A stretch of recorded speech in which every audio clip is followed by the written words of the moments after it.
Hello everyone, कैसे हो आप लोग। आई होप आप लोग सभी बहुत ही ज़्यादा अच्छे होंगे एंड गेयर अप होंगे आज के सेशन के लिए। So today we gonna talk about Lok Sabha के रिगार्डिंग थोड़ी सी बात करेंगे। आपने वीडियो के टाइटल पे देख ही लिया होगा। देखो, यहाँ पर आपको बता दूं कि हमने लास्ट क्लास के अंदर राज्यसभा के रिगार्डिंग डिस्कशन किया था। अगर किसी ने वो लेक्चर नहीं लगाया तो पहले जाके उस लेक्चर को लगा लो, बिकॉज जिस तरह से राज्यसभा पढ़ा था हमने उसी तरह से हम लोकसभा पढ़ेंगे। और ज़्यादा डिफरेंसेस आपको देखने को नहीं मिलेंगे, कुछ मेजर डिफरेंसेस हैं बट आप रिलेट कर पाओगे टॉपिक को अच्छे से। जिन्होंने पढ़ लिया है, जिनको रिवीजन काइंड ऑफ करनी है, therefore they can definitely watch this lecture, no doubt about that. Now एक चीज याद रखना कि आज तो मतलब हमने Rajya Sabha almost we have covered Rajya Sabha in the last lecture. But in दोनों के कुछ कॉमन प्रोविजंस वगैरह रह गए हैं, वो हम आने वाले लेक्चर के अंदर बात करेंगे। It could be the next lecture or it could be like one after the other or whatever the cases, I let you know. ठीक है, तो what I want to say is कि Rajya Sabha is still little bit pending, वो will see that. ठीक है, and फिलहाल हम लोकसभा के रिगार्डिंग भी ऐसे कुछ करने की कोशिश करेंगे कि मेजर इंपॉर्टेंट चीजें जान लेंगे and then we will progress forward with the topic itself. ठीक है, चलो आई थिंक काफी सारा कुछ हो गया, तो विदाउट फर्दर अडू स्टार्ट करते हैं सेशन को। मेरा नाम है Akash and I really welcome you all on your own YouTube channel जिसका नाम है triple S. And triple S sir आपको प्रोवाइड कर रहा है, it's a good opportunity that is there with you, that if whatever exam that you're preparing for, it could be JKPSI, it could be FAA. Okay, आज मैंने अच्छा pronounce किया। So whatever the case is, you can definitely go and check out the mock test, because it's very important for preparing for the exam in a very competitive way, and mock test is the best solution for the same. Therefore they are providing the mock test and you can go and check that out as well, because you have a very systematic routine that they are following in giving the mock test for them, for both of these exams. And along with that there'll be a lot more mock tests will be coming up for the other exams, which is not yet been given to you. So you can definitely go and check that out, and you can increase or better up your preparation also. The very first mock test is absolutely free of cost, therefore you can again check that out. And for that, like accessing that, you need to download the app from the Google Play Store. Name is Triple S only. So yeah, that's it. And by the way, जो भी आपके यहाँ पर exams हो रहे हैं उसके regarding all the courses are available on the JNK, sorry JNK के रिगार्डिंग जितने भी कोर्सेज अवेलेबल हैं वो आपको ट्रिपल एस ऐप के ऊपर ही देखने को मिल जाएंगे। ठीक है, okay, now let's move forward. It is a brief introduction about myself also. You can pause the video, you can check it out if you guys don't know about me. So my name is Akash, and as it is written on the screen itself, and this is ID which I use to interact with you guys in case you are commenting down. Therefore you can check that out as well. All right, now here we are on the screen itself. So let's put up the heading which is called as Lok Sabha. ठीक है, तो कल हमने I think बात कर ली थी कई चीज़ों के रिगार्डिंग। एक सेकेंड ना। ओके, लोकसभा लोकसभा लोकसभा। अच्छा, एक सेकंड, मैं स्टार्ट करने से पहले आपको बता देता हूँ, मैं ना आपके लिए प्रैक्टिस सेशन भी लेकर आऊंगा। ठीक है, no doubt about it, practice session लेकर आऊंगा, कुछ लोग डिमांड करते हैं इसकी। ठीक है, और बिल्कुल लेकर आएंगे। मेरा ये थोड़ा सा चल रहा था कि मैं आपको ना एक कंपाइलेशन के तौर पर लेकर आऊँ। मैं आपको हर क्लास के बाद आपको 3-4 MCQ दो, उसका I think doesn't make any sense. अगर आप मुझे भी मतलब जिस हिसाब से मैं आपको पढ़ा रहा हूँ इसको प्रॉपर जैसे फॉलो करोगे और चीज़ों को याद करने की कोशिश करोगे, बिकॉज वही तो हमारा गोल होता है कि हमें चीज़ें याद करनी है। एक बार याद कर लोगे, उसके बाद अगर प्रैक्टिस करोगे देन पता लगता है कि कितनी चीज़ें याद हुई हैं और कितनी चीज़ें याद नहीं हुई हैं। तो I think that is approach is a good approach. Rest whatever your thoughts are, you can of course put it down in the comment section. whatever majority says will see accordingly. Okay, क्योंकि थोड़ा सा बड़े subjects हैं ना ये, जो छोटे subjects होते हैं ना तो उसमें क्या होता है कि आप साथ साथ में MCQs कर सकते हो। ओके, चलो anyways, Lok Sabha is mention in article number 81। I think कल मैंने आपको बताया था इसके रिगार्डिंग, तो आई होप आपको वो चीज़ याद है। आर्टिकल नंबर 81 के अंदर मेंशन की हुई है। इससे कई सारे नाम आपको देखने को मिल जाएंगे, तो पहले नामकरण थोड़ा सा कर लेते हैं इनका। ठीक है, सबसे पहले सर इसका नाम लोकसभा तो आपका आ ही गया। ठीक है, then it is also called as temporary house. Guess करो क्यों कहते होंगे इस टेम्पररी हाउस? बिकॉज राज्यसभा को बोलते थे permanent house for a particular reason, and that reason is something that you guys know, and therefore वहीं से उसी से निकल कर आएगा आपका टेम्पररी हाउस। ठीक है, पॉपुलर हाउस भी सर इसको बोलते हैं। ठीक है, अब इसके अलावा सर मैं वो नहीं लिख रहा हूँ कि हाउस ऑफ कॉमन बोलते हैं या हाउस ऑफ लॉर्ड्स बोलते हैं। जैसे आपको बताई देता हूँ कि अगर हम बात करते हैं हाउस ऑफ कॉमन्स, इसी का नाम हाउस ऑफ कॉमन्स होता है अगर हम बात करें यूके के अंदर। और अगर हम बात करें कांग्रेस होता है इसका नाम जब हम बात करते हैं इन केस ऑफ USA। ठीक है, USA के अंदर हम जब बात करते हैं तो वहाँ पर कांग्रेस होता है इसका, ठीक है। सेनेट होता है जो बिगर हाउस होता है, या जिसको हम लोग हमारे देश में राज्यसभा कहते हैं, और यूके के अंदर इसको बोलते हैं हम लोग हाउस ऑफ लॉर्ड्स बोलते हैं, ठीक है। तो ऐसे नामकरण आपको देखने को मिल जाएंगे, but these are not very much important for examination perspective. USA वाला जरूर याद रख लेना, बिकॉज कभी कभार ना करंट अफेयर में कुछ ना कुछ उन्होंने बोला होता है, तो पूछ लेते हैं कि कहाँ पर ये रिलीज हुआ था, यूएस कांग्रेस के अंदर हुआ था, यूएस सेनेट के अंदर हुआ था। These sort of things can come like indirectly, not directly, indirectly can come, ठीक है ना। आर्टिकल 81 क्या कहता होगा, there shall be a Lok Sabha. तो I am just not writing it down, but पूरा सेंटेंस क्या होगा, there shall be a Lok Sabha comprising of. तो I am just like putting up that only. तो कंप्राइजिंग ऑफ, कंप्राइजिंग ऑफ, चलो फटाफट से लिखते रहो कमेंट के अंदर, कंप्राइजिंग ऑफ व्हाट। देखो सबसे पहला पॉइंट तो यहाँ पर क्या आ रहा है आपका, ओ ओ ओ हाँ, not more than, not more than, not more than how much members, just fill it up, है ना, भरते रहो जरा। मैं तो लिख ही दूंगा, तब तक आपकी थोड़ी सी रिविजन भी हो जाएगी। Not more then dash members elected from the states. So first of all I am talking about the elected members, elected directly from the states, elected directly from states, ठीक है। तो कुछ मेंबर क्या होते हैं आपके डायरेक्ट इलेक्शन से आते हैं स्टेट से। आपको यहाँ पर ना हर बार डायरेक्टली देखने को मिलेगा, because Lok Sabha is a direct house, ठीक है, डायरेक्टली वहां पे इलेक्ट होके आते हैं। आपको पता है आम चुनाव वगैरह होते हैं, you must have you known about it. Now इसके बाद सर क्या आएगा, not more than, not more than how much members, again आप फिल करोगे, ठीक है। अच्छा अभी लिखना शुरू मत कर दे, कुछ लोग तो ऐसे आंसर कर देते डायरेक्टली, ठीक है। पहले क्वेश्चन देखो क्या मैं क्या पूछ रहा हूँ, ठीक है। Not more then dash many members, members elected directly. देखो मैं बार बार इलेक्टेड डायरेक्टली लिख रहा हूँ, बिकॉज ये ना अभी आपको नहीं समझ में आएगा, लेकिन जब राज्यसभा और लोकसभा के दोनों को कंबाइंड स्टेटमेंट दी जाएंगी ना, then it becomes a mess, ठीक है। तो पता होना चाहिए from, from what, from UTs, from UTs. तो यूटीज का रिप्रेजेंटेशन के लिए भी कुछ मेंबर्स यहाँ से आते हैं। और यही नहीं, यही नहीं, इसके अलावा अब जो मैं लाइन लिख रहा हूँ ना, इसका प्रोविजन अब एग्जिस्ट नहीं करता, लेकिन पहले एग्जिस्ट करता था। दैट इज, इसलिए मैं ब्लू में लाइन चेंज कर रहा हूँ।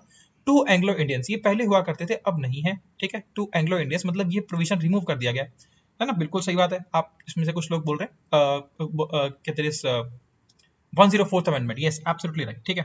तो क्या है आपका two Anglo Indians nominated by the president, ये प्रोविजन होता था, अब नहीं है, ठीक है। वैसे तो आपसे क्वेश्चन पूछेगा नहीं, पर आपको मैं खाली हल्का सा नाम बता देता हूँ। जो लास्ट दो इंसान थे जिनको यहाँ पर एंग्लो इंडियंस के तौर पर एंट्री मिली थी, या कह लो कि they were nominated as such, so they were Richard Hay and George Baker. But ये पूछेंगे नहीं आपसे, तो मुझे लगता है कि एंथिक रहने देते हैं। बस याद रखना कि ये नॉमिनेटेड का प्रोविजन यहाँ पर क्या किया गया, हटाया गया।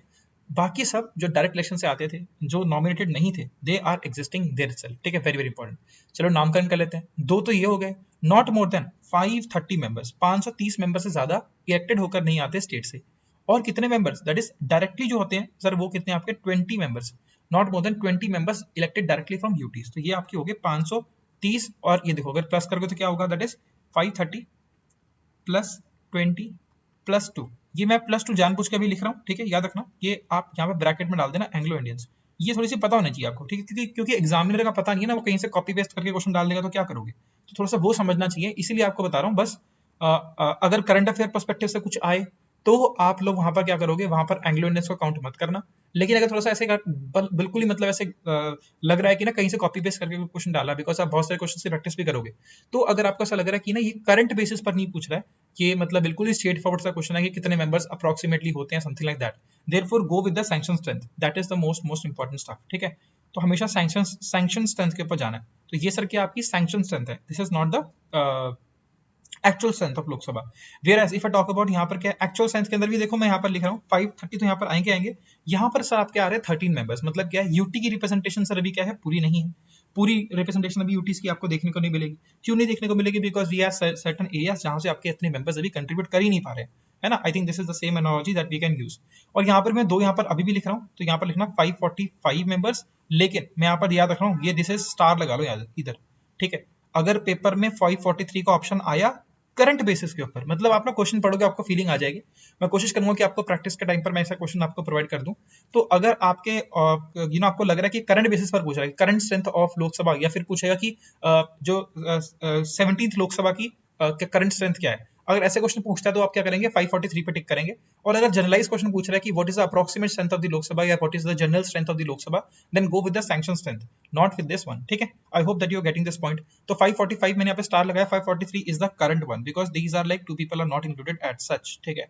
This is very important, this is very important. I hope that you are getting this point. वैसे ऐसे क्वेश्चन ना बहुत ज्यादा पूछते नहीं है बिकॉज ना कंफ्यूजन सी बढ़ जाती है लोगों के लिए, तो ऐसे क्वेश्चन ना अवॉइड ही करना पसंद करते हैं एग्जामिनर लोग भी, ठीक है। इतना नहीं डालते, मतलब ये ना कंट्रोवर्शियल क्वेश्चन बन जाते हैं तो इसलिए नहीं डालते, ठीक है। बाकी आप कुछ भी टिक करके आओगे, you have a very good banking regarding it, therefore it is nice, ठीक है। अच्छा, एक ना कमीशन होती है जिसे बोलते हैं डीलिमिटेशन कमीशन करके, कमीशन से आई थी वो, उसके बारे में आपको ज्यादा जानने की जरूरत नहीं है। बस याद रखना कि डीलिमिटेशन कमीशन क्या बोलती है कि जितने आपके मेंबर्स बोले ना कि 530 मेंबर्स यहाँ से आएंगे, 20 मेंबर्स यहाँ से आएंगे, जिस तरह से आपके हमने पढ़ा था कि पार्ट 4 के अंदर आपका मेंशन किया हुआ था कि राज्यसभा की सीट एलोकेशन के रिगार्डिंग, वैसे ही सर वो कमीशन जो होती है ना वो हर मतलब ऐसे कुछ सालों के बाद बनती है और वो रिवाइज करती है कि 530 मेंबर तो आएंगे लेकिन कहाँ से आएंगे। जैसे आपको पता है कि यूपी की पॉपुलेशन बढ़ रही है, तो यूपी की पॉपुलेशन बढ़ रही है तो आने वाले टाइम के अंदर क्या होगा कि यूपी की पॉपुलेशन और बढ़ जाएगी। तो उन लोगों के अंदर मतलब जैसे फॉर एग्जांपल मान लो यूपी के अंदर अभी 100 लोग रहते हैं, फिर कुछ टाइम के बाद वहां पर कितने होंगे, 150 लोग रहेंगे। तो यार अब 100 लोगों में से जितने लोग रिप्रेजेंट करने आ रहे हैं लोकसभा के अंदर, तो उतने से काम तो नहीं बनेगा ना, तो लोग बढ़ाने पड़ेंगे। तो ऐसे कमीशन क्या होती है यहाँ पर, क्या मतलब वो ना रिकमेंडेशन दे के और क्या कहती है मतलब इनकी सीट्स इंक्रीज या डिक्रीज करने की रिगार्डिंग बात की जाती है। खैर this is not very like आपके एग्जाम परस्पेक्टिव से नाम बहुत इंपॉर्टेंट है, बस नाम याद कर लेना और आपको ज्यादा इसमें डेप्थ में जाने की जरूरत नहीं है, ठीक है। बिकॉज डेप्थ में बताऊंगा ना तो it will become a hassle for most of you, ठीक है। ऐसी बात नहीं है, मतलब कर लेंगे यार, बाकी जिन्होंने पढ़ा हुआ है उनके लिए तो बहुत आसान होगा, जिन्होंने नहीं पढ़ा हुआ उनके लिए हैसल बन जाएगा, तो उतना नहीं आने वाला डेप्थ के अंदर, ठीक है। Now let's come to the very important topic which is called as the tenure of the Lok Sabha. Now Lok Sabha का टेन्योर आपको देखने को मिलेगा कितने साल का, 5 साल का। मतलब इसका टेन्योर होता है, इसका टेन्योर होता है, मतलब ऐसा नहीं है कि उसका टेन्योर नहीं होता। रिमेंबर दिस, राज्यसभा के रिगार्डिंग अब बस आपको एक डायलॉग याद रखना है, जब से बना है तब से चली आ रही है, जब से बनी है तब से चली आ रही है, लेकिन इसके लिए ऐसा डायलॉग नहीं है। आप बन तो गए हो लेकिन आपके सिक्योरिटी ऑफ टेन्योर आपको होता नहीं है। क्यों नहीं होता? अभी तो सर आप बोल रहे हो 5 साल का होता है, फिर बोल रहे हो सिक्योरिटी ऑफ टेन्योर नहीं होता। तो बिल्कुल सर 5 साल का होता तो है, लेकिन इससे कम में भी खत्म हो सकती है और इससे ज्यादा में खत्म हो सकती है। मतलब क्या है सर, दो केसेस बनते हैं सर इसके, that is less than 5 years and it could be more than 5 years. तो सर फटाफट से बता दो दोनों केसेस में कैसे होता है। तो लेस देन 5 इयर्स का सर फंडा ये है कि इससे पहले भी क्या की जा सकती है सर, इसे बोलते हैं डिसोल्यूशन, यानी कि जिसे बोलते हैं भंग की जा सकती है, डिसॉल्व की जा सकती है। डिसॉल्व करेंगे कौन? Bye the president, bye the president. चलो आपको मैं कुछ मिनट का टाइम देता हूं, आप जरा फटाफट से लिख दो कि डिसोल्यूशन किस केस में होता है, ठीक है, किस केस में होता है, बिकॉज वो वाला केस मैं आपको पढ़ा चुका हूं, ठीक है। If you guys can remember that 75 article कुछ ये दिमाग में आ रहा हो, है ना। चलो anyways, then comes is hint देता हूं मैं आपको, पीसीएम है ना, पीसीएम फिजिक्स केमिस्ट्री मैथ्स होता है ना, तो hint is PCM. Let's see कितने लोग गैस कर पाते हैं। आई मतलब पता तो आपको है बट कमेंट में लिखा भी करो तो थोड़ा सा अच्छा लगता है, ठीक है। नाउ ग्रेटर देन 5 इयर्स का कॉन्सेप्ट क्या है सर, ये तब होता है जब क्या होता है आपके देश में इमरजेंसी लग जाए। मतलब हमारे देश में अगर इमरजेंसी लग जाएगी तो क्या हो जाएगा, लोकसभा का टेंडर क्या हो जाएगा, बढ़ जाएगा। उसका उसका भी मतलब इमरजेंसी के अंदर भी आपको पता है 3 टाइप्स आपको देखने को मिलती है। आर्टिकल 352 के अंदर मेंशन की हुई है नेशनल इमरजेंसी, 356 के अंदर आपकी मेंशन की हुई है स्टेट इमरजेंसी, देन कम्स 360 जिसके अंदर मेंशन की हुई है फाइनेंशियल इमरजेंसी। इस सब के बारे में आपको पढ़ाऊंगा लेकिन अभी सही टाइम नहीं है तो ज्यादा मैं रिपीट नहीं करूंगा। बस याद रखना कि क्या है कि आपकी इमरजेंसी जब इंपोज की जाती है तब क्या हो जाता है, इसका टेन्योर बढ़ जाता है। कितना बढ़ जाता है, देखो इसके अंदर क्या होता है ना, इंक्रीमेंट जो होगा आपका वो 1 साल का होगा। इंक्रीमेंट होगा, जब भी इंक्रीमेंट होगा तो क्या होगा आपका 1 साल का होगा, मतलब +1 फिर कॉमा फिर +1 फिर कॉमा फिर +1। अब जब भी आप बढ़ाओगे तो क्या होगा, एक यूनिट पे बढ़ाओगे, यानी कि 1 साल में बढ़ाओगे, और ये कितनी मर्जी बार हो सकता है, मतलब क्या है, any number of times, this could be any number of times, any number of times. बस याद क्या रखना है आपको कि आपको जब भी बढ़ाना है तो क्या बढ़ाओगे, आप हमेशा एक साल के साथ बढ़ाओगे। ऐसा नहीं करोगे कि यार चलो हमें 2 महीने के लिए बढ़ा लेते हैं टेन्योर, ऐसा नहीं होगा। जब भी बढ़ाओगे तो 1 साल के लिए बढ़ाओगे। कब तक बढ़ाते रहोगे, any number of times, any number of times तो ठीक है, लेकिन कब तक, अंटिल इमरजेंसी इज इन्वोक्ड। अब ऐसा नहीं कर सकते ना कि यार इमरजेंसी आपकी खत्म होगी और आप बढ़ाई जा रहे हो, वो तो नहीं पॉसिबल ना। तो इमरजेंसी इज रिवोक्ड, मतलब इमरजेंसी को जब तक हटाया नहीं जाता या फिर वापस नहीं किया जाता है तो तब तक क्या होगे, आप बढ़ा सकते हो, इसमें कोई दिक्कत कोई परेशानी वाली बात नहीं है, ठीक है। अब कैसे होता है इमरजेंसी का प्रोविजन, ये सब के सब हम सही टाइम पर आने पर अगेन बात करेंगे, इसमें कोई दिक्कत वाली बात नहीं है। अच्छा ये से बात कर लेते हैं डिसोल्यूशन। देखो 2 प्रकार के डिसोल्यूशन होते हैं, एक तो होता है क्या, नॉर्मल डिसोल्यूशन। नॉर्मल डिसोल्यूशन का मतलब क्या है सर, 5 साल के बाद क्या होती है, ऑटोमेटिकली भंग हो जाती है, ऑटोमेटिकली डिसॉल्व हो जाती है। कब, जब इलेक्शन होने होते हैं। फिर इलेक्शन के बाद फिर से क्या होती है, आपकी नई सरकार आती है, फिर से क्या होती है, मतलब वो दरवाजे खुलते हैं और फिर से आपके सेशन वगैरह स्टार्ट होते हैं आपकी, मतलब जिसे स्टार्टिंग में प्रोरोगेशन ऑफ द हाउस ये वो कर करके होता है। मैं आपको बताऊंगा नेक्स्ट क्लास में हम लोग इसके रिगार्डिंग बात करेंगे। लेकिन ये जो रेजोल्यूशन होता है ना, जिसमें 5 साल से पहले ही क्या हो जाए, आपका लोकसभा क्या हो जाए, भंग हो जाए, इस रेजोल्यूशन का एक सिंगल रीजन होता है which is called as NCM, no confidence motion. If you guys can remember that, no confidence motion जब पास हो जाता है, जिसमें फ्लोर टेस्ट में क्या होती है, गवर्नमेंट फेल हो जाती है, तो क्या होता है सर, आपको त्यागना पड़ता है, बिकॉज आप लोगों ने मेजोरिटी खो दी है लोगों की। और ये तो सर क्या है, लोकसभा लोगों का घर है, तो लोगों का ही हाउस है सर, उसमें आपने मेजोरिटी खो दी, इसका मतलब क्या है, फिर you cannot have the right to represent the people, right? So I hope that you're getting this particular point itself. Okay, chalo, now let's move forward with the fact. Okay, now comes as qualifications.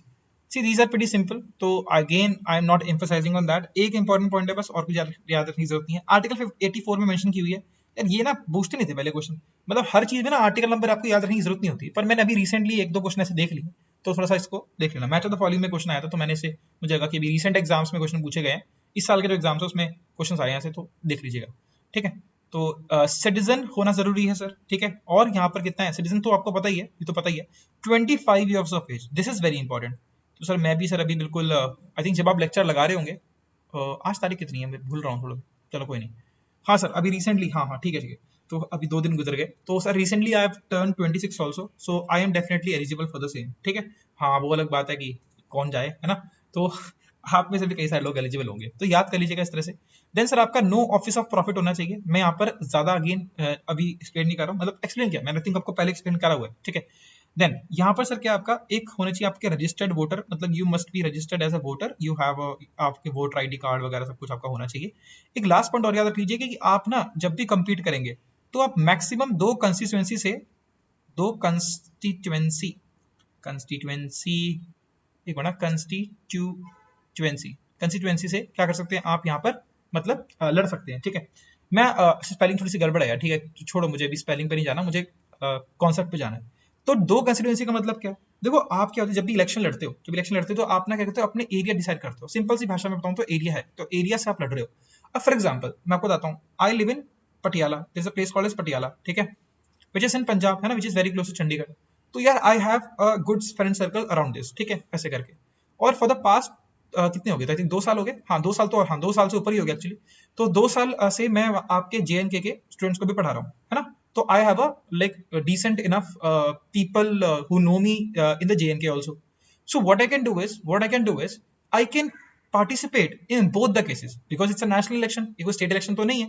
तो मैं क्या कर सकता हूँ कि sir अगर मतलब क्या, I can represent, I can talk about, like मुझे लोकसभा के अंदर जाना है, लेकिन मैं 2 तरफ से इलेक्शन लड़ सकता हूँ। मतलब क्या, जब पटियाला की कोई भी सीट के लिए इलेक्शन हो रहा होगा, मतलब ये तो मैं बहुत जनरलाइज तरीके से बोल रहा हूँ, पर चलो इन हासी मान लो, चलो पटियाला की या फिर पंजाब की कोई भी सीट्स के लिए इलेक्शन हो रहा होगा, तो मुझे पता है मेरे यहाँ पर डिसेंट इनफ में मुझे सपोर्ट करने वाले लोग मिल जाएंगे, तो I can fight the election from here also. And वहां पर सर अपने स्टूडेंट लोग हैं सर, है ना, आई थिंक काफी बड़ी कम्युनिटी होगी, ठीक ठाक कम्युनिटी होगी, मतलब ऐसा कह सकते हैं। तो जितने भी है 500-600 लोग तो सर वहां पे वोट कर ही देंगे, तो सर मैं वहां पर भी क्या एटलीस्ट उधर से भी क्या हो जाऊंगा, खड़ा हो जाऊंगा इलेक्शन के लिए। तो I have 2 options, but I can not find a third option itself, ठीक है। ये समझ लिया, 2 कंस्टिट्यूएंसी लड़ सकते हैं। हाँ, जब लोकसभा के अंदर एंट्री लेनी है तो मुझे चूज करना होगा, मतलब मान लो मैं यहाँ भी इलेक्शन जीत गया, मैं यहाँ भी इलेक्शन जीत गया, है ना, ये तो मतलब कुछ ज्यादा ही ऑप्टिमिज्म हो गया, चलो कोई नहीं। तो ज्यादा ऑप्टिमिस्टिक सिनेरियो के अंदर मैं दोनों तरफ से इलेक्शन जीत गया, ठीक है। तो क्या बोलना चाह रहा हूँ कि मैं एक तरफ से ही रिप्रेजेंट कर सकता हूँ लोकसभा को, either from Punjab, either from JNK। अब सर ये तो धर्म संकट हो जाएगा बहुत बड़ा, है ना, कि सर क्या कहते हैं, घर घर से जाए, मतलब क्या कहते हैं, कर्म की तरफ, कर्म को चुने या धर्म को चुने, ऐसा कुछ करके। खैर मजाक वाली बात तो अलग से हो गई, ये बस कॉन्सेप्ट समझाने के लिए था, इसमें कुछ और भी कॉम्प्लेक्सिटीज इन्वॉल्व होती हैं, but I am not getting it too much into it. Okay, चलो now let's move forward with it. Okay, then comes sir offices in Rajya Sabha, which is very very important topic all together, आपको पता ही है इसके बारे में, ठीक है। सबसे पहले सर यहाँ पर आपके इंपॉर्टेंट ऑफिस आ रहे हैं, जिनका नाम है आपका स्पीकर। एक्चुअली स्पीकर से भी पहले एक आते हैं, उनको मैं बताऊंगा अभी थोड़ी देर में बताऊंगा, अभी पहले समझ लो स्पीकर के। सॉरी, स्पीकर भी आपको थोड़ी डिटेल में समझाने वाला हूं, बस आप ये समझो कि ना ये जो होते हैं ना स्पीकर, फिलहाल क्या समझ लीजिए आप, यहाँ पर होते हैं हेड ऑफ द हाउस। चलो एक काम करते हैं, सारा कुछ समझ लेते हैं इनके साथ ही, एक ही बार में समझ लेते हैं। He is the head of the house, मतलब क्या है सर, जिस तरह से आपके क्या थे चेयरमैन भाई साहब थे, वैसे ही सर ये है। डिफरेंस क्या है sir, chairman was indirectly elected, whereas the speaker is a directly elected. ऐसा क्यों सर, ऐसा क्यों? बिकॉज स्पीकर क्या होता है सर, आपके ये जो जो चुने जाते हैं ना सर, ये विद इन द हाउस चुने जाते हैं। विद इन द हाउस मतलब इनका कोई बाहर से इलेक्शन नहीं हो रहा है, जिस तरह से वाइस प्रेसिडेंट के लिए इलेक्टोरल कॉलेज बनाया, ये किया वो किया, ये सब कुछ करने की कोई जरूरत नहीं है। बिकॉज ये क्या है, आपके सिंपल मेजोरिटी से, मैं लिख देता हूं यहाँ पर, सिंपल मेजोरिटी से क्या होते हैं, इलेक्ट होते हैं। सिंपल मेजोरिटी से इलेक्ट होते हैं with in the house itself, मतलब आपस में लोग इलेक्ट करके बना देते हैं। अब यूजुअली ये प्रोविजन, ये मतलब ये देखा गया है कि जो पार्टी जीतती है, क्योंकि हेड ऑफ द हाउस की रिगार्डिंग बात हो रही है ना, तो जो पार्टी जीतेगी, जो कहीं ना कहीं पार्टी रूलिंग पार्टी होगी, तो सर ये जो स्पीकर होते हैं ना सर, ये रूलिंग पार्टी से ही आते हैं। ये क्या होते हैं, रूलिंग पार्टी से ही आते हैं। In fact it is also been said, मतलब ये भी आप देखोगे, जनरलाइज करके देखोगे तो हो सकता है कि सर वो रूलिंग पार्टी के मेंबर ही हो, रूलिंग पार्टी के मेंबर ही हो। और बता दूं आपको, देखो अभी इसमें बहुत सारे लोग मेरे से हीट, मतलब मुझे पता है कि बहुत सारे बोलेंगे सर आप गलत पढ़ा रहे हो, लेकिन actually thing is it sounds very strange but it is true. हमारे क्या कहते हैं, कॉन्स्टिट्यूशन में ऐसा कहीं भी नहीं लिखा गया कि अगर आप स्पीकर ऑफ द हाउस हो तो आपको अपनी बीजेपी की पार्टी, मतलब फॉर एग्जांपल जैसे बीजेपी पार्टी एग्जांपल लेते हैं, रूलिंग पार्टी स्टैंड पर है ना, तो मान लो स्पीकर साहब जो है यहाँ पर, ठीक है, ओम बिरला साहब जो है, तो यहाँ पर क्या है कि आपको बीजेपी की पार्टी की सदस्यता छोड़नी पड़ेगी। ऐसा कहीं भी मैंडेटरी नहीं है, मैंडेटरी नहीं है, it is advisable but it is not mandatory. ठीक है, तो आप बोलोगे सर इसका मतलब क्या है, सर स्पीकर साहब तो मतलब हमेशा बीजेपी का सपोर्ट करेंगे।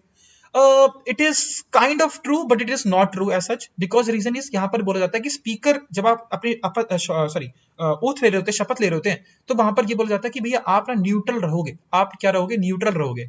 लेकिन क्योंकि इनका ऑफिस स्टिल एक तरह का क्या करता है, आपको एज प्रोवाइड करता है रूलिंग पार्टी को, विच इज जिनको प्रोवाइड करना भी चाहिए, क्योंकि तभी तभी तो उनकी चल पाएगी, तभी तो रूलिंग पार्टी हुए ना वो किसी सेंस में। तो ये प्रोवाइड किया जाए इनको एज, इसीलिए एक काउंटर बैलेंस के तौर पर आपको एक और ऑफिस देखने को मिलेगा, जिनका नाम क्या होता है आपका, डेप्यूटी स्पीकर। Deputy speaker. अच्छा, एक मोटे मोटे तौर पर बताओ बात, देखो ये सब उन लोगों के लिए बता रहा हूं मैं, इतना प्यार से समझाना का मतलब सिर्फ उन लोगों के लिए, रिवीजन कराना तो बहुत ज्यादा आसान है, मुझे तो कोई दिक्कत नहीं, मैं आपको 2 घंटे में पूरी पॉलिटी खत्म करा सकता हूँ, ठीक है, 2 घंटे 3 घंटे में, लेकिन वो फिर मतलब याद ही करना पड़ेगा जिन लोगों को नहीं समझ आ रहा। ठीक है, समझो जरा मुझे, मैंने क्या बोला सर, एक तरफ क्या है तराजू के, एक तरफ क्या है तराजू, अरे किधर गया तराजू, ऐसी होता है ना, हाँ, तो तराजू के एक तरफ कौन यहाँ पर बैठे हैं, स्पीकर साहब बैठे हैं, और स्पीकर का एडवांटेज क्या है, ज्यादा है, तो बाकी सबका एडवांटेज क्या है, बहुत ज्यादा कम है। तो क्या किया जाए, इस एडवांटेज को अगर हमें बैलेंस आउट करना है, सॉरी इस एडवांटेज को अगर हमें क्या करना है आपका, ऐसे हुआ ना, हाँ, इस एडवांटेज को अगर हमें बैलेंस आउट करना है तो क्या करना पड़ेगा, हमें एक ऐसी पोजीशन को लेके आना पड़ेगा जो कि बिल्कुल क्या हो जाए, इनके अपोजिट पोजीशन हो, येट हमें कोई लड़ाई तो नहीं करानी नहीं है, तो ये कहीं ना कहीं क्या करे, सपोर्ट करे। तो हम लोग क्या लेकर आते हैं एक पोजीशन को, जिसका नाम है डेप्यूटी स्पीकर। अब मैं आप बस मुझे इतना गेस करके देखो, आप गेस करके देखो कि ये जो है ना, वो कहीं ना कहीं कहां से आ रहे हैं, आपके रूलिंग पार्टी से आ रहे हैं, स्पीकर कहां से आ रहे हैं, रूलिंग पार्टी से आ रहे हैं, तो डेप्यूटी स्पीकर कहां से लेके आएंगे सर, ऑपोजिशन पार्टी से लेकर आएंगे। अब क्वेश्चन ये आता है सर कि ऑपोजिशन पार्टी से तो आएंगे, लेकिन कौन सी ऑपोजिशन पार्टी से आएंगे, तो सर डेप्यूटी स्पीकर ये सर आते हैं यूजुअली लार्जेस्ट ऑपोजिशन पार्टी से आते हैं, लार्जेस्ट ऑपोजिशन पार्टी से आते हैं। लेकिन ऐसा कोई कन्वेंशन नहीं है, मतलब sorry this is just a convention, sorry हाँ मैं कल बोल दिया, ऐसा कोई मैंडेटरी प्रोविजन नहीं है, it is just a convention. तो लार्जेस्ट ऑपोजिशन पार्टी से आते हैं, मतलब as a convention, as a convention. अब सर ये जो आपने टर्म का इस्तेमाल किया, थोड़ा सा ये भी बता दो, how will we identify that is there is a party which is existing as a largest opposition party. देखो ये जो होते हैं ना सर, लार्जेस्ट ऑपोजिशन पार्टी, ये उस पार्टी को बोलते हैं जो कि 10% सीट लेकर आ पा रही है लोकसभा के अंदर, मतलब टोटल सीट्स में से 10% सीट जिसके हाथ में है, उसे बोलते हैं हम this is the single largest opposition party. कि सेम कॉन्सेप्ट मैं आपको थोड़े दिनों में इस्तेमाल करूंगा, मतलब कल नहीं तो परसों पक्का इस्तेमाल करूंगा, मतलब जो नेक्स्ट लेक्चर होगा उसमें पक्का इस्तेमाल करूंगा, तो आपको फिर से मैं रिपीट करा दूंगा वहां पे। अब सैड पॉइंट इज कि आज हमारे देश के अंदर कोई भी सिंगल लार्जेस्ट ऑपोजिशन पार्टी नहीं है, एज पर द जो 10% वाला जो रूल है। ठीक है, अगर आप कांग्रेस की भी जाके देखोगे तो उसकी समवेयर अराउंड 9.67 या 9.68 के आसपास है, विच इज वेरी सैड। ठीक है, बिकॉज अगर आप 10% लेकर आ पाते तो आपको कुछ स्पेशल पावर्स मिलती हैं।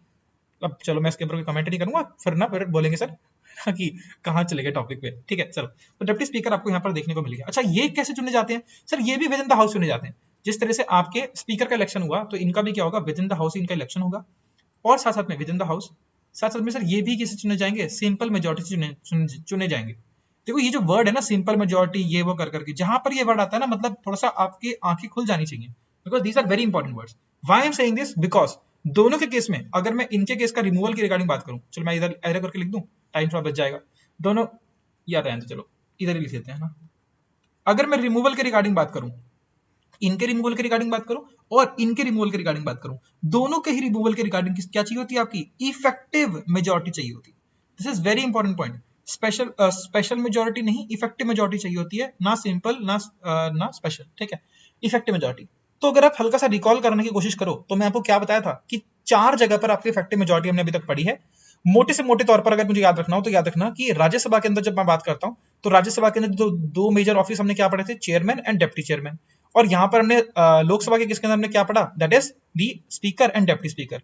तो चारों मेजर ऑफिस के अंदर क्या होती है, आपकी इफेक्टिव मेजॉरिटी की रिक्वायरमेंट होती है। हाँ, अब क्वेश्चन घुमा फिरा के पूछेगा तो आपसे डायरेक्टली ना पूछे कि चेयरमैन का रिमूवल कैसे होता है, आपसे पूछ सकता है कि वीपी का रिमूवल कैसे होता है। लेकिन आप हमेशा दिमाग में कॉन्सेप्ट याद रखो, आप वीपी को वीपी की तरह ना पढ़ो, आप वीपी को कहते चेयरमैन की तरह पढ़ो जब आप यूनियन लेजिस्लेचर के हिसाब से क्वेश्चन देख रहे हो। जब आप एग्जीक्यूटिव के हिसाब से क्वेश्चन देख रहे होंगे तब आपको दिमाग लगाना है कि हाँ प्रेसिडेंट नहीं तो वाइस प्रेसिडेंट, ऐसे करके आपको चीजें समझनी है। थोड़ा सा इंटरेस्टिंग सा ये टॉपिक बन जाते हैं अगर, लेकिन अगर आपका दिमाग चलने लग गया तो it is gonna be a piece of cake for you. फिर कोई क्वेश्चन हिला ही नहीं सकता, मतलब कोई क्वेश्चन गलत ही नहीं हो पाएगा, ऐसा समझ लो। ये वाला पॉलिटी में बहुत सॉर्टेड सब्जेक्ट है, मतलब आपके हर एग्जाम में आपको क्वेश्चन देखने को मिलते हैं। इनफैक्ट यूपीएससी सिविल सर्विसेज के अंदर भी इतने आसान क्वेश्चन आते हैं, ठीक है। 15 में से आप 14 क्वेश्चन तो ऐसे ही कर लोगे, है ना। तो मतलब लाइक इतने इजी क्वेश्चन आपको देखने को मिलते हैं, लेकिन वो ये अगर आपका अवेयरनेस है, वरना सब सारे सिली मिस्टेक्स भी यहीं पर होती है। स्टेटमेंट क्वेश्चन आते हैं ना ऐसे करके। चलो एनीवेज, क्या रहेगा स्पीकर के रिगार्डिंग, थोड़ी सी इसके रिगार्डिंग आपको और जो है इंपॉर्टेंट चीजें भी आपको मैं बताऊंगा, कुछ देर बाद बता दूंगा आपको। लेकिन एक हाउस, एक्चुअली एक नहीं, दो ऑफिसेस यहाँ पर अभी आपके और रह गए।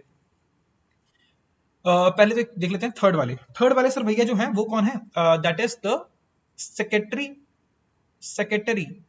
General of Lok Sabha. Again I am not explaining too much because आपको पता है सब कुछ, सारा का सारा काम पता ही है, तो भैया फटाफट से बता दो। ये भी हेड है ऑफ लोकसभा, लेकिन लोकसभा सेक्रेटेरिएट की क्या आपकी हेड है, ठीक है।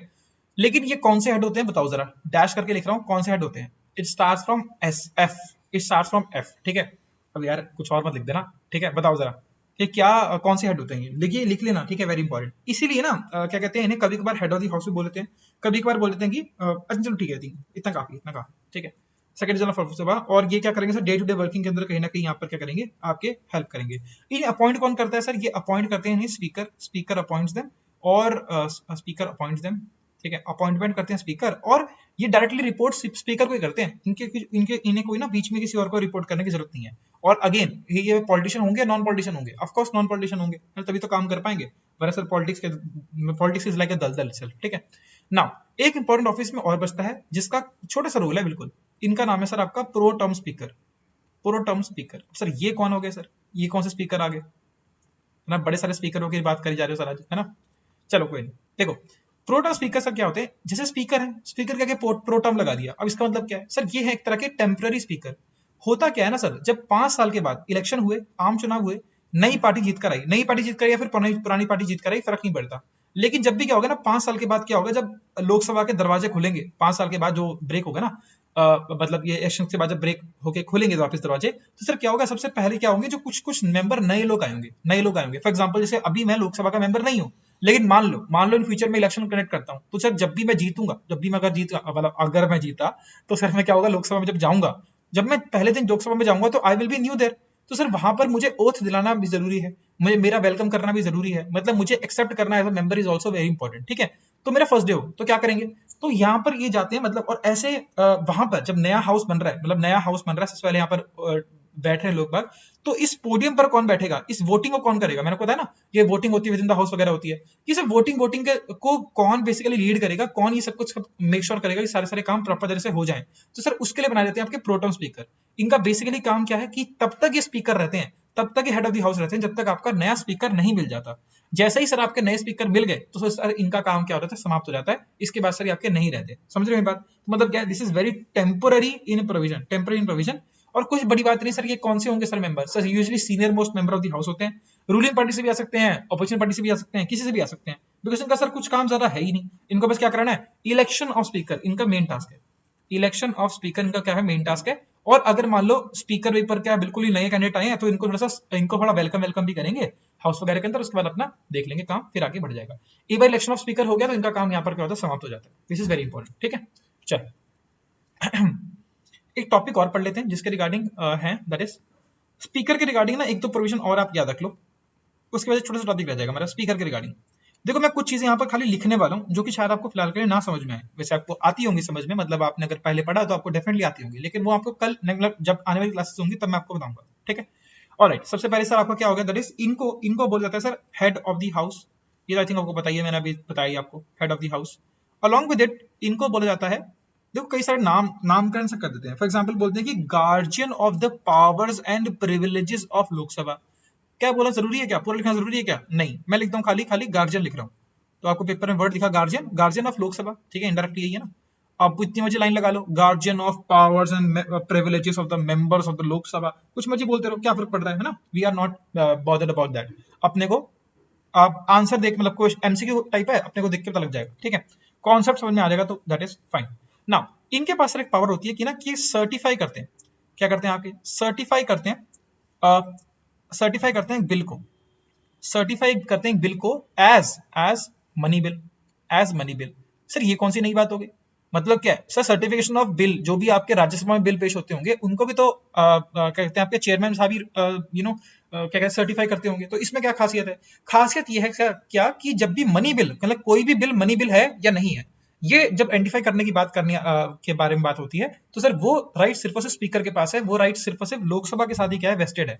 और इनफैक्ट मनी बिल एक ऐसा बिल है जो सिर्फ और सिर्फ लोकसभा के अंदर ही पेश होता है, उसके बाद राज्यसभा में पेश होगा, लेकिन राज्यसभा के पास कोई स्पेशल पावर्स नहीं होती, स्पेशल छोड़ो, उनके नॉर्मल पावर्स भी नहीं होती, उन्हें एक्सेप्ट करना ही पड़ता है, मतलब उसके अंदर कोई उनके पास रियल पावर्स नहीं है मनी बिल के रिगार्डिंग, लेकिन सारी सारी रियल पावर्स किसके हाथ में होती हैं, लोकसभा के हाथ में आपको देखने को मिलती है। This is very important, this is very very important, तो ये थोड़ा सा याद रखिएगा इसके बारे में, ठीक है। बाकी थोड़ी सी आने वाली क्लासेस में बात करेंगे, तो अपने को टेंशन लेने की जरूरत नहीं है, ओके। नाउ जब भी सर क्या होती है ना, तो कभी कभार पता क्या होता है, जैसे एग्जांपल मैं आपको ये भी बात भी बताऊंगा, ठीक है। कभी कभी क्या होता है कि ना आपका डेडलॉक बन जाता है, डेडलॉक बन जाता है किसी ना किसी बिल के ऊपर, मतलब फॉर एग्जांपल मान लो लोकसभा से वो बिल पास हो गया, लेकिन राज्यसभा से पास होने का नाम ही नहीं ले रहा है, बार बार वापस आ जा रहा है लोकसभा के अंदर, और लोकसभा फिर से पास करती है लेकिन राज्यसभा पास नहीं करती। It could be a reverse case also, Rajya Sabha pass करी लेकिन लोकसभा पास नहीं करती। अब एक बात बताओ यार, रूलिंग पार्टी चाहती है कुछ, रूलिंग पार्टी मतलब जिनको देश के नागरिकों ने चूज करके जिन्हें रूलिंग पार्टी बनाया, अब अगर ये चाहती है कि देश के अंदर कुछ हमें प्रोविजंस को यहाँ पर लेकर आना है, कुछ नई पॉलिसीज को लेकर आना है, कुछ नई पॉलिसीज को इंप्लीमेंट करना है, और इन्हें लोगों की बैकिंग भी देखने को मिल रही है, मतलब क्या लोग भी इन्हें क्या कर रहे हैं, सपोर्ट कर रहे हैं। अच्छा लोग सपोर्ट कर रहे हैं नहीं कर रहे हैं वो तो बात की बात होती है, चलो मान लेते हैं कि लोग वगैरह सपोर्ट कर रहे हैं, लेकिन हाउस हाउस यहाँ पर क्या हो रहा है, हाउस के यहाँ पर ये मेजोरिटी ले नहीं पा रहे हैं, राज्यसभा की मेजोरिटी नहीं ले पा रहे हैं। तो ऐसे जो खास मुद्दे होते हैं उसके उसके ऊपर क्या होते हैं, मतलब अगर जो भी पार्टी वगैरह, जो भी काउंसिल ऑफ मिनिस्टर्स वगैरह, अगर they request the speaker, therefore speaker can arrange, speaker मतलब अगर ये देखता है कि ना काफी लंबे टाइम तक क्या हो रहा है, डेडलॉक चल रहा है, मैं आपको बताऊंगा सबके सब बारे में, तो क्या होता है कि स्पीकर बोल सकता है कि चलो भैया ज्वाइंट सेटिंग बनाते हैं। ज्वाइंट सेटिंग क्या बना रहे हैं सर, ज्वाइंट सेटिंग। तो जब भी ज्वाइंट सेटिंग होगी ना सर हाउस की, ज्वाइंट सेटिंग, अच्छा इसका अलग अलग मत पढ़ने ना ज्वाइंट सेटिंग, बैठ कर ज्वाइंट है ना, वो सब काम नहीं करने ठीक है। अरे मजाक कर रहा हूँ, कुछ कुछ बीच में करते रहना चाहिए थोड़ा सा मजाक, ठीक है, इट्स वेरी इंपॉर्टेंट, बट ऐसा कुछ भी नहीं है, ठीक है, it's very bad for health, so please don't go after it, है ना। तो ज्वाइंट सेटिंग जब भी होगी ना सर, तो हेड ऑफ द हाउस कौन होंगे, head of house, head of like head को जो कौन करेंगे, वो कौन करेंगे, स्पीकर भाई साहब करेंगे। मतलब देखो मतलब ज्वाइंट सेटिंग के अंदर क्या होगा कि लोकसभा और राज्यसभा दोनों बैठ रही है यहाँ पे, तो सर अब इनको हेड कौन करेगा, राज्यसभा के कौन होते हैं, चेयरमैन होते हैं, लोकसभा के कौन होते हैं, स्पीकर होते हैं, तो दोनों दोनों हो गए ना, अब दोनों हेड नहीं कर पाएंगे, तो कौन करेगा, एक ही हेड करेगा। तो यहाँ पर स्पीकर, यहाँ पे चेयरमैन हेड नहीं करते, इनफैक्ट चेयरमैन होते भी नहीं है, ठीक है, और ये यहाँ पर आपके स्पीकर भाई साहब आ जाएंगे, ठीक है। चलो बाकी जो भी पॉइंट्स वगैरह वो आपको लिखवा दूंगा, इसे टेंशन के लिए की बात नहीं है, ओके। देन अब एक बात और याद रखना, जब ऐसा कुछ हो जाता है ना कि देखो ये तो ज्वाइंट सेटिंग तो अलग होगी, एक होता है सर आपका टाई के रिगार्डिंग बात। अब टाई का फंडा क्या है, देखो क्या होता है विद इन द हाउस एक बार क्या होता है टाई हो जाता है, मतलब फॉर एग्जांपल मान लो कोई भी बिल यहाँ पर पेश हो रहा है, 50% लोग इधर हो गए, 50% लोग इधर हो गए। अब आपको पता है कि सिंपल मेजोरिटी के लिए भी, सिंपल मेजोरिटी के लिए भी क्या चाहिए, एटलीस्ट 51% वोट तो चाहिए चाहिए। तो 51 कैसे लेकर आए, 1% लोग, सर इतनी जोर इतनी मशक्कत कर ली, लेकिन कोई 1% लोग यहाँ पर टिल्ट ही नहीं हो रहे, 50 इधर 50 इधर, अभी गड़बड़ वाली बात है। इस केस में सर बोलते हैं कि क्या हो गया, टाई हो गया, क्या हो गया आपका, टाई हो गया। Joint setting is different and tie is different, ठीक है। तो क्या बोल रहे हैं यहाँ पर, अब यहाँ पर जब टाई बन चुका है तो सर क्या होता है, इनके पास एक वोटिंग की पावर आती है कि सर फाइनल वोट अब ये देंगे, वोटिंग की पावर आएगी जिसको बोलते हैं अपन, बोलते हैं कास्टिंग वोट। क्या बोलते हैं अपन, कास्टिंग वोट। देखो इनके पास वैसे कोई भी वोटिंग राइट नहीं होते, क्यों भाई साहब, ये खुद के लीडर है ना यार, खुद लीडर है, खुद ही वोटिंग राइट हो जाएंगे तो फिर क्या काम बनेगा। मतलब फॉर एग्जांपल अगर मैं आपसे कुछ पूछता हूँ कि इस ऑप्शन का नाम इसमें से ए और बी में से कुछ ना कुछ एक ऑप्शन चूज करो, जैसे मैंने आपको भी थोड़ी देर पहले पूछा कि विच लाइक आप किस अप्रोच के साथ चाहते हो कि मैं आपके लिए कुछ क्वेश्चंस वगैरह लेकर आऊं, मतलब कंपाइलेशन काइंड ऑफ स्टफ, और इट इज अ लाइक आपको हर लेक्चर के बाद एक दो क्वेश्चन चाहिए, which is I personally feel is very boring, लेकिन I can not vote for it, right, I can not vote for it. पता लग रहा है कि मैं आपको खुद ही कह रहा हूँ कि कमेंट के अंदर ये लिख दो, तो वो तो गड़बड़ हो जाएगा ना मामला। तो that is the case with it. मतलब क्या है, मैं आपको एक ए ऑप्शन दे रहा हूँ, बी ऑप्शन दे रहा हूँ, लेकिन आपको इसमें से ऑप्शन चूज करना है। अगर मान लो 50-50 हो गया कि मतलब आधे लोग कह रहे हैं इतना ये वाला सर अप्रोच, आधे लोग कह रहे हैं ये वाला अप्रोच, फिर कॉल किसको लेनी पड़ेगी? मुझको लेनी पड़ेगी, मुझको लेनी पड़ेगी, या फिर मैं सुमित सर से पूछूंगा कि क्या सर कैसे करना है क्या नहीं, व्हाटएवर द केसेस। मतलब क्या है, then call rest with me. क्योंकि मैं आपकी क्लास कर रहा हूँ, being a teacher itself, I cannot straight away take the call. I cannot straight away take the call कि मैं आपको ऐसा ही कराऊंगा, आपको जैसा मर्जी, आप जैसे चाहते हो, मुझे बिल्कुल फर्क नहीं पड़ता, मैं तो आपको ऐसा ही कराऊंगा। अगर मैं ऐसा बोलूंगा, फिर दैट इज फिर एक डेमोक्रेटिक सिस्टम, एक इक्वालिटी वाला सिस्टम, एक तरह का रिस्पॉन्सिव सिस्टम, वो बिल्कुल नहीं रहेगा। तो ये सिस्टम को अवॉइड करने के लिए पहले आपको कोई वोटिंग राइट नहीं मिलते, लेकिन only in the case of tie you get a casting vote की आपको मतलब चीज मिलती है, अदरवाइज आपको के पास कोई राइट आपको देखने को नहीं मिलता। ठीक है, वेरी इंपॉर्टेंट। इनकी जो सैलरी वैलरी होती है सर, आपकी आती है कंसोलिडेटेड फंड ऑफ इंडिया से आती है, जिस तरह से हमने पहले ही पढ़े थे, तो वैसे ही आपकी आएगी, कोई बड़ी बात नहीं। ठीक है, very important. Now last topic which is out there, which is called as the special powers of Lok Sabha. Special powers of Lok Sabha. Again मैं खाली यहाँ पर पॉइंट्स लिख रहा हूँ, बिकॉज मुझे ज्यादा डिटेल में नहीं बताना ना, मैं आपको बताऊंगा, उसमें कोई दिक्कत बात नहीं है। सबसे पहली बात सर आपका क्या है, अभी रिक्वायर्ड नहीं है ना, क्या कहते हैं आपके एनसीएम जो होता है सर आपका, वो सिर्फ और सिर्फ ओनली इन लोकसभा, मतलब वो क्या आपका सिर्फ और सिर्फ लोकसभा के अंदर ही आपका पेश होता है। इसके रिगार्डिंग हम लोग पहले बात कर चुके हैं, तो मुझे लगता नहीं इसमें रिपीट करने का कोई मतलब है। ठीक है, इसका मतलब जैसे एक रिलेट कर लेना, जैसे आपको उस दिन मुझे नाम नहीं याद आ रहा था, तो doctor Manmohan Singh was the name. ठीक है, तो डॉक्टर मनमोहन सिंह जी जो है जब क्या थे, मतलब हमारे देश के पीएम थे, तो ऑल्दो ये क्या थे, वो क्या थे आपके, doctor Manmohan Singh was the Manmohan Singh ji, doctor Manmohan Singh ji, ये आपके राज्यसभा के अंदर क्या थे, आपके मेंबर थे, लेकिन स्टिल इनके खिलाफ जो एनसीएम पेश हुआ, वो कहां पर हुआ? लोकसभा के अंदर पेश हुआ। बिकॉज याद रखना, एक क्वेश्चन तो आपको बहुत पहले पढ़ाया था, that is council of ministers are collectively responsible to Lok Sabha only, Rajya Sabha की बात नहीं कर रहे, collectively responsible to Lok Sabha. Okay, चलो एनीवेज, देन सर क्या आपका, अभी आपको मैंने बताया money bill, MB money bill, ये रहा कहां गया आपका, हाँ मनी बिल। तो money bill can only be introduced in Lok Sabha, तो ये भी क्या होगा, क्या only in Lok Sabha, only in Lok Sabha, that is also the case with it. ठीक है, एक चीज और क्या रखना sir, emergency can also be invoked in Lok Sabha.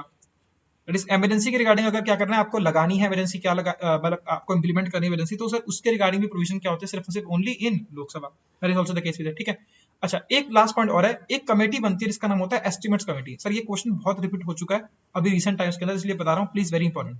Parliamentary committees हम लोग ऊपर ऊपर से कुछ इंपॉर्टेंट पॉइंट देखेंगे उनके, और पार्लियामेंट्री कमेटी में कमेटी आती है, इसको बोलते हैं एस्टिमेट्स कमेटी। तो एस्टिमेट्स कमेटी के अंदर only Lok Sabha members are allowed. 30 member होते हैं, सबसे बड़ी कमेटी आपको देखने को मिलेगी, लेकिन इसके अंदर सिर्फ और सिर्फ ओनली लोकसभा मेंबर्स आपके अलाउड होते हैं। बाकी कोई भी आप कमेटी उठा के देख लो, तो उसके अंदर क्या रहता है कि आपके लोकसभा राज्यसभा के मेंबर डिवाइडेड होते हैं, मतलब आधे इधर आधे इधर होते हैं। ठीक है, वेरी वेरी इंपॉर्टेंट। तो I hope that you are getting this particular point itself. फिलहाल के लिए सेशन हम यहीं पर रखेंगे, इसके बाद हम कुछ और टॉपिक्स को यहाँ पर डील करने की डेफिनेटली कोशिश करेंगे। ठीक है कांग्या भाई, thank you so much for watching this particular video. अब अगर आपको कोई भी दिक्कत है, कोई परेशानी, तो आपको क्या करना है, कमेंट करना है।